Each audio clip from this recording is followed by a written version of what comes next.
Hi, this is Robert Polenick, the owner of Brutal Iron Gym.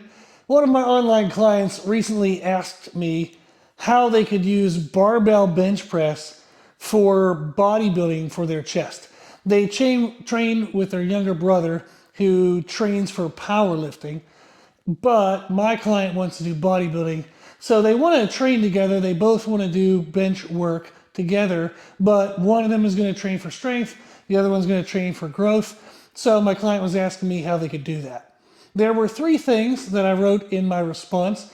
Number one was to do pre-exhaust work, do some type of chest isolation before the bench press. So for example, I like to do cable flies or machine flies, or even I'll do dumbbell flies with my feet up on the bench, because that kind of limits your position, it limits the weight load.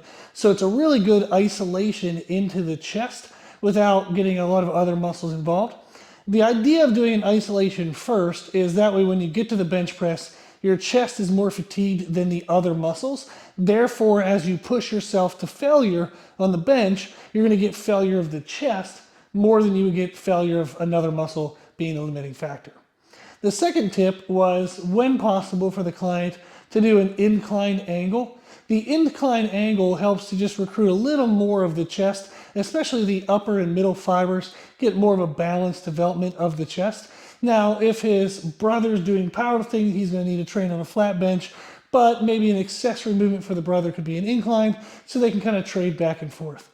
The third tip was to pause at the bottom and focus on a squeezed contraction on the way up.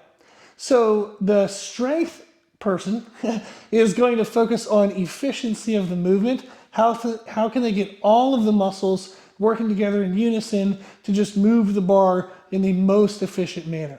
Whereas my client, who wants to get chest growth, wants to take away the other muscles and try to keep the focus only on the chest.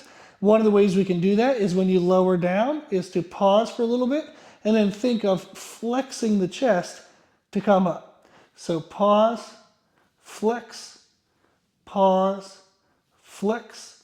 That slower cadence, that slower tempo, and focusing on the chest squeeze is going to help recruit the chest a lot more and make sure, again, that it's the thing that gets pushed to failure in failure on this movement. So I thought that was three fun tips to share on how to use barbell bench pressing more for chest development rather than only strength development.